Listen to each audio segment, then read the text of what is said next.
Ating kakausapin ay si Ginoong Verhel Santos, ang isa sa mga trustee nga po ng Center for Media Freedom and Responsibility. Ito po ay isyong maselan dahil ang pinag-uusapan dito ay pagbabalanse na between freedom and responsibility. Yes, tama ka dyan, Manuntay. Kasi kahapon nga, napag-usapan yung proposal na dapat nang magkaroon ng franchise yung mga social media platform. Kasi sa kasalukuyan, ang binibigyan ng franchise, TV, radio, public utilities. Yes, ma'am. Pero hindi pa kasama dyan ng social media. So aalamin po natin ang ipupunto dyan ni Mr. Verhel Santos. Siya po ang trustee ng Center for Media Freedom and Responsibility. Magandang umaga po sa inyo, sir. Magandang umaga naman. Good Opo. morning. Good Opo, morning. Si Maricel po ang aking kasama, Sir Verhel, si Ted Filon po ito. Go ahead. Ted. Okay. Magandang umaga. Okay. Opo. Sir, simulan ko na muna tungkol po dito sa tingin ninyo doon sa proposal na bigyan ng franchise. Dumaan sa Kongreso, kumbaga. Oo, idadaan sa Kongreso yung mga social media platforms. Una, kailangan nilagay natin sa context yan. Ano ba yung prangkisa? No? Ang prangkisa bayad sa pribilehyo na gumamit para pagkakitaan. Ano? Ang posibilidad ng Estado.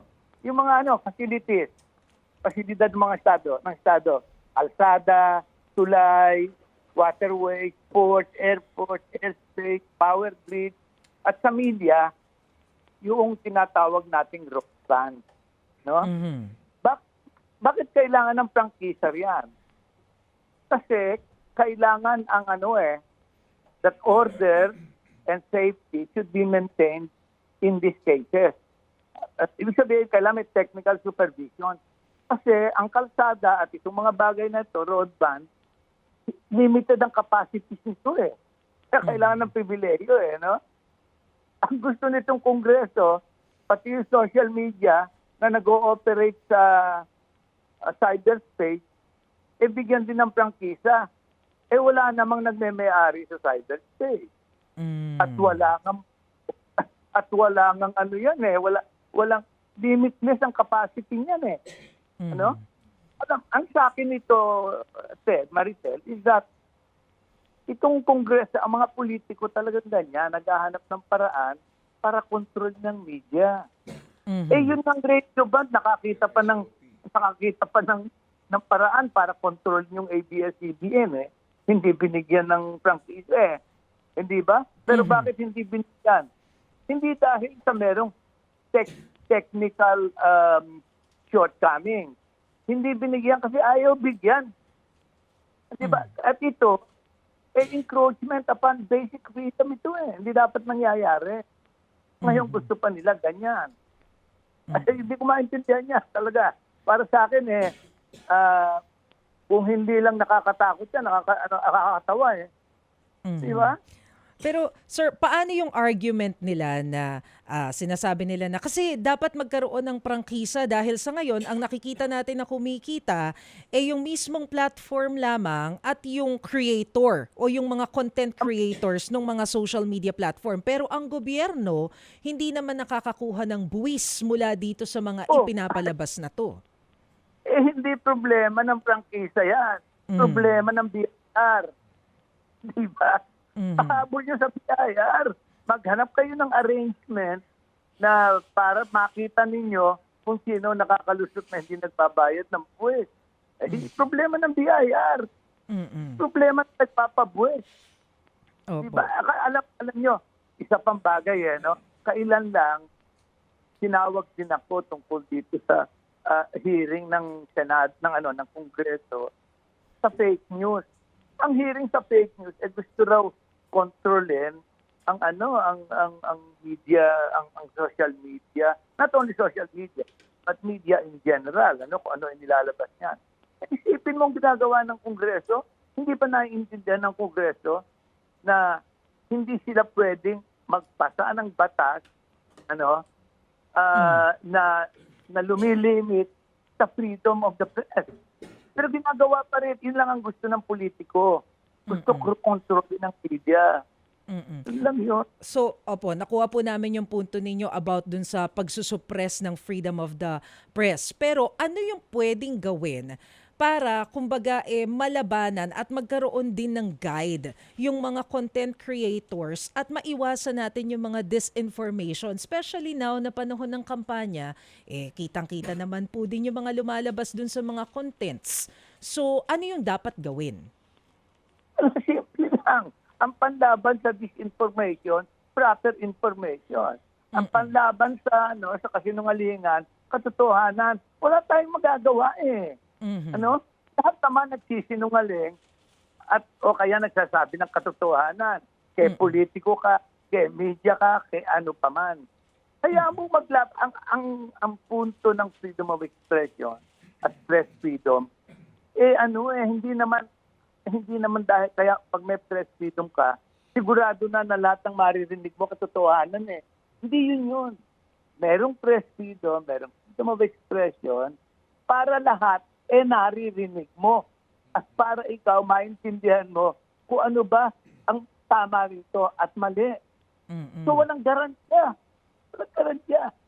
So ang kalaban nila, magagarantiyahan yun. Pagka naglagay sa isa. Pero still, sir, paano natin makukuha yung accountability ng mga nagpapakalat ng disinformation and fake news sa social media? Kasi dalhin nyo sa korte. Hanapin nyo yung mga gagong yan. Hanapin nyo yung mga gagong yan. Dalhin nyo sa korte. Ganun lang yan eh. Wala kang magagawa. May mga batas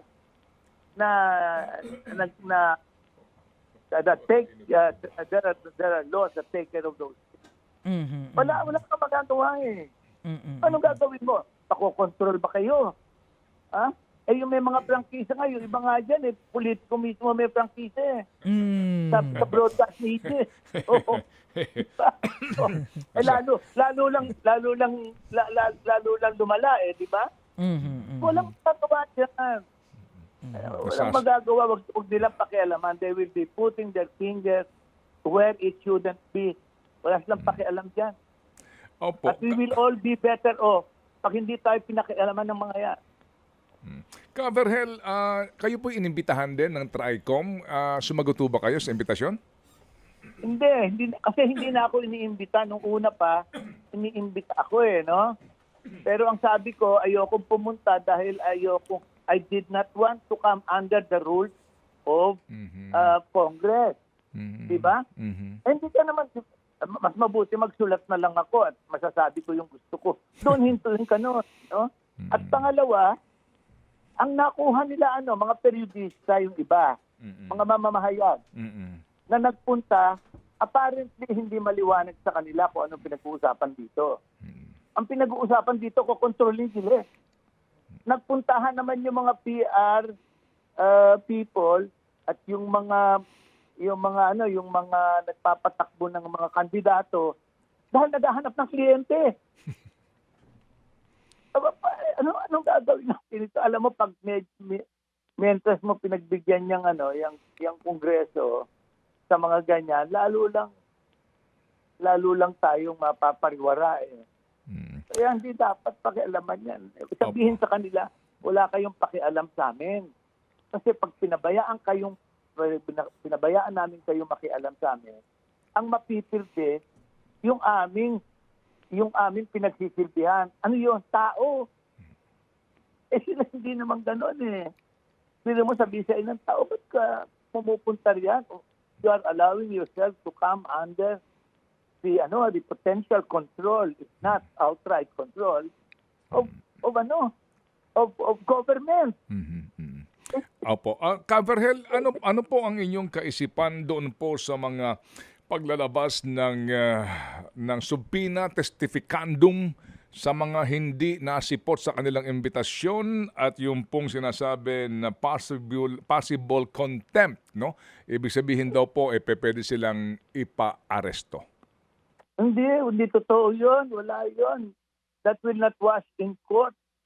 Bakit kailangan akong lumitaw sa kanila? Halimbawa ako, inimbita ko, ayoko. Anong pakialam nila? Hindi ba? Anong sasabihin nila sa estado? Ayoko sumunod sa kanila? In the first place, dapat i-establish kung dapat ako sumunod sa kanila. We are here talking about freedom of the press. At at ang ginagawa nitong Kongreso, hindi ba kaya nag-iimbestiga yan in aid of legislation?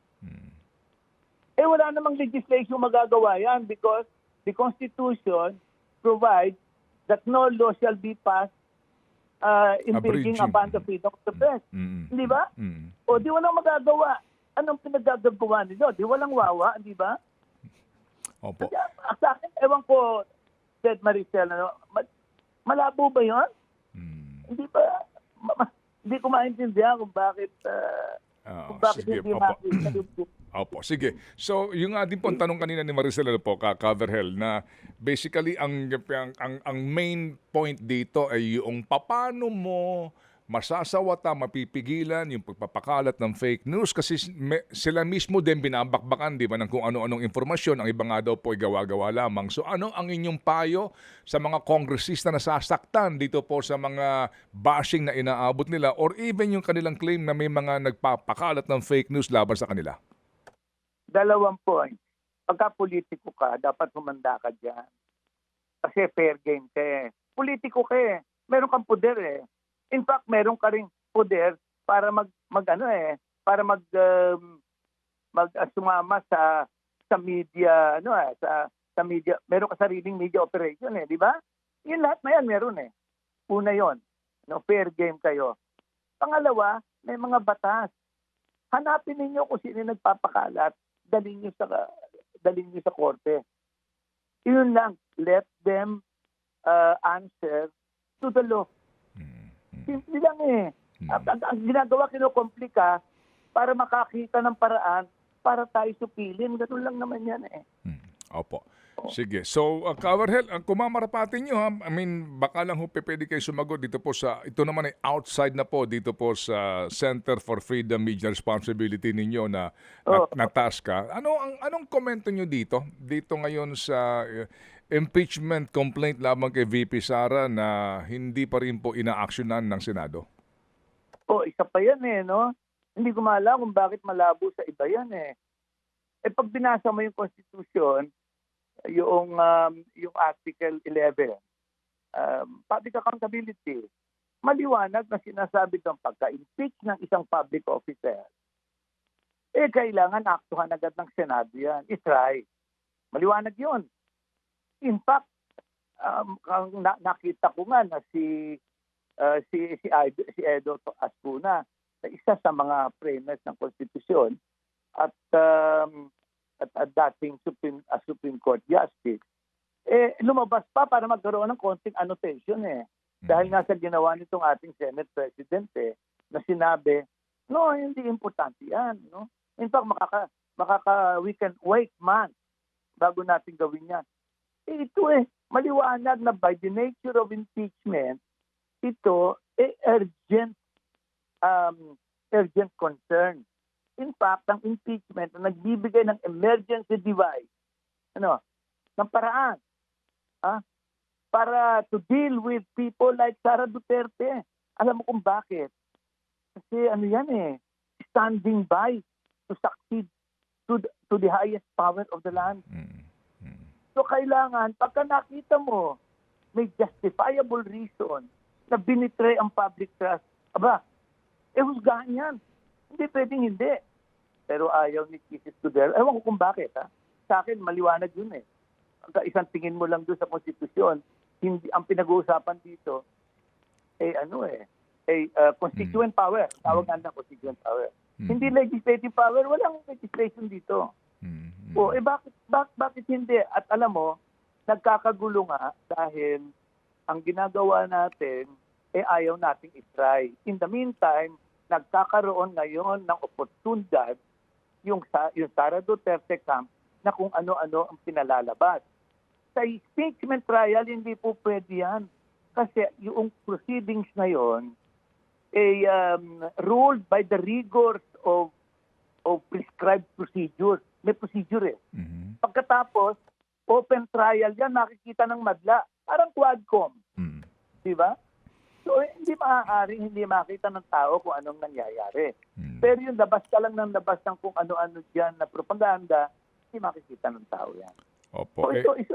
Wala pa nga sa Supreme Court, di ba? Mm. Pero dapat wala na yun, Dapat nag-try na agad, Coverhill, panahon ng eleksyon campaign period para doon sa 7 re-eleksyonista. At, Oo. opo, Oo. yun daw po ang isa sa mga dahilan. Wala sa batas yun. Nakalagay pa sa batas, pagka may eleksyon, huwag kayong magtatayan. Diba? Diba? Bakit wala doon? Gusto ko makita yun. Pagka panahon ng eleksyon, at ganito ang haba ng eleksyon, huwag kayong magtatrial. Ha? Wala akong makita na may nakita ba kayo noon? Hindi ko maintindihan Kaya ang sa akin kinocomplicate At bakit kinocomplicate? Kated, Maricel, bakit kinocomplicate? Motibo na yan. Motibo na yan. We can start going into motive. Ibig sabihin, may sumusuportahan at mayroong hindi. 3 ang sinusuportahan yan. Ano po yun? Yung tao, yung kandidato, o sarili nila. No? Yung sarili nila. Pinupuntahan, ang sinusuportahan si Sara Duterte o yung mga kalaban ni Sara Duterte. Pero hindi, mukhang wala Dalawa lang ang narinig ko na ang sabi, i-try yan. Si Risa Hontiveros lang at si Pimentel. Wala na. Ibig sabihin yan, either kay Sara Duterte yan o sa sarili nilang kapakanan. Dapat pumunta rin sa motibo kasi hindi nga natin maintindihan Tayo naman, Maricel, pupunta tayo sa motibo pag hindi natin maintindihan itong ginagawa ng mga tao Kailangan tingnan natin, ano ba nasa likod yan? At dapat gawin din ng media yan No? Para maintindihan ng tao kung anong kalokohan ang nangyayari. O nga, kasi kapag, kapag pinalalabo ang mga malilinaw, talagang mag-iisip ka na ng motibo. I mean, hindi Oo, di ba? Pwedeng hindi Pwedeng hindi. Kasi naman ang linaw-linaw di ba? Maliwanag na maliwanag. Tabo, ang linaw naman talaga Malinaw Walang sinasabi pagka may eleksyon. Walang trial Opo. Sige po. Alam nyo, Coverhill, kapag kayo aming kinakausap, mas lumilinaw po ang mga isyong pambayan. Kahit may mga nagpapalabo. Opo. Salamat, Coverhill. Sa ulitin po. Salamat. Anytime, Ted. Opo. Anytime. Salamat mabuhay. Si Ginoong Berhel Santos, isa po sa mga hindi maitatanggi ang kanyang kaisipan at kaalaman sa mga isyong pambayan at kapag pinag-uusapan po natin ay freedom ng media at ang ating po namang kaakibat na dapat ay ipinapasan na responsibilidad.